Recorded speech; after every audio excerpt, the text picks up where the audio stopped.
Right, so here's a bit of an update. I've been doing some cleaning and removing.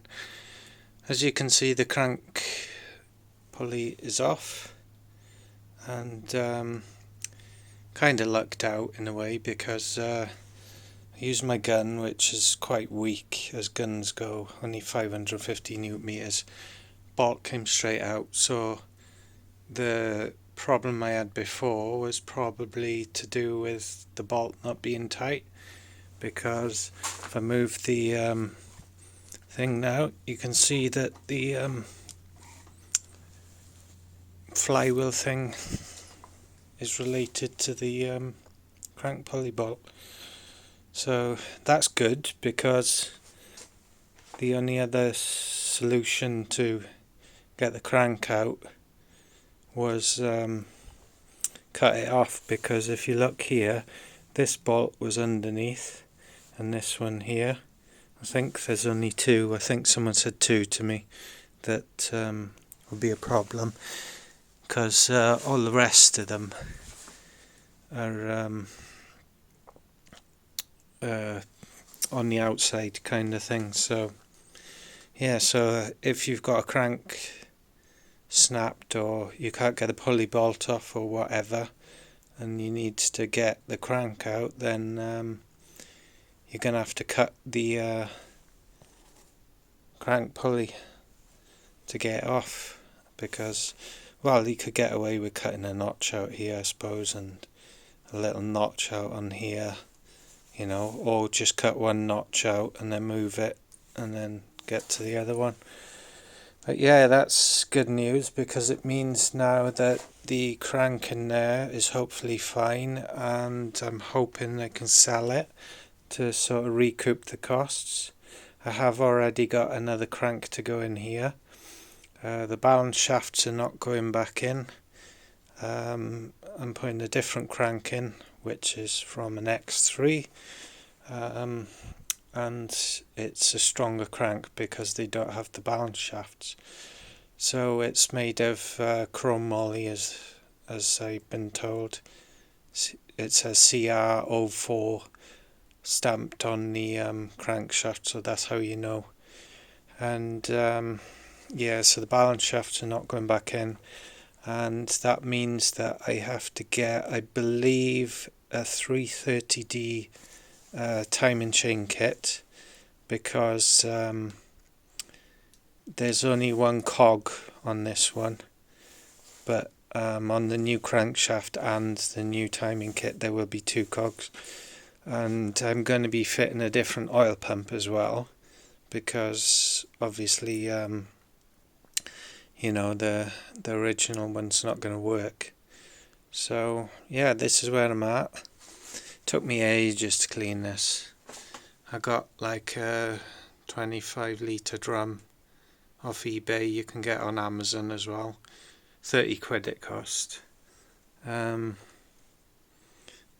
it works okay. I mean, the problem is this stuff is literally caked on there, and it's also fucking burnt on there with heat, you know. It's what it is, you know. But I'm glad that I got the crank pulley off, because that crank pulley is in pretty good condition.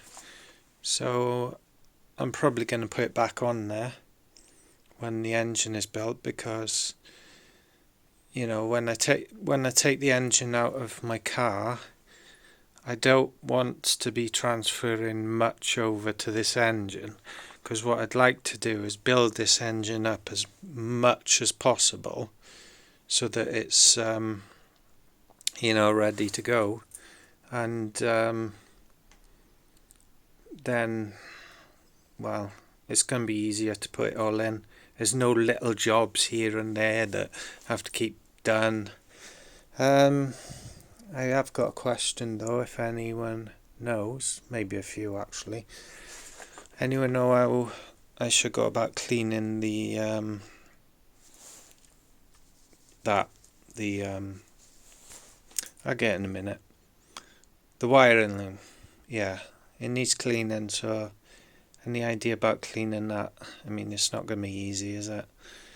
I'm assuming that this water pump gasket is part of the gasket for this, because the thing is, I can't get out, and it seems like it's going under the cover, so I'm assuming it's like all one gasket, or maybe it's two, I don't know.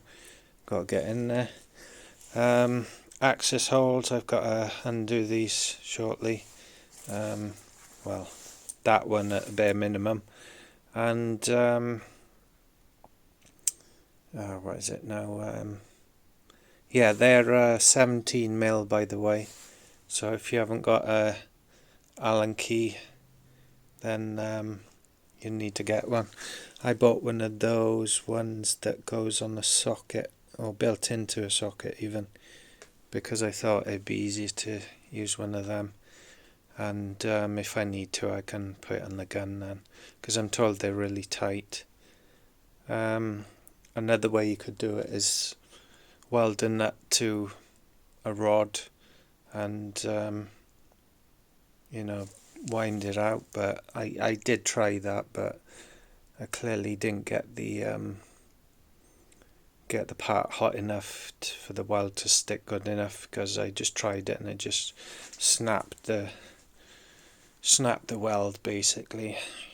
I'm not a very good welder anyway, so yeah, I think the next thing I'm be doing is figuring out this front end situation. I don't know if there's any timing marks on this crank pulley or anything like that. I was told you need some sort of flywheel to do the timing, so yeah, I don't know. I'm going to need to line up the sprockets on here. I think they gotta be 9 o'clock, 3 o'clock kind of thing. I know there's 2 dots on one of the cogs, and then there's 1 dot on the other side, so the 1 dot fits in between the 2. But yeah, I'm going to line that up best I can now that that's the next thing basically, is getting the head off pretty much. But I ain't got a timing kit yet. I might buy one because they're only 20 quid. But the peg things that go in, I assume they go in here. They look like tent pegs, so I'm pretty sure I've got some of them in my scrap bin. So I might just kind of soldier on and do what I need to with those pins, and just take everything apart. Other than that, that's it for now.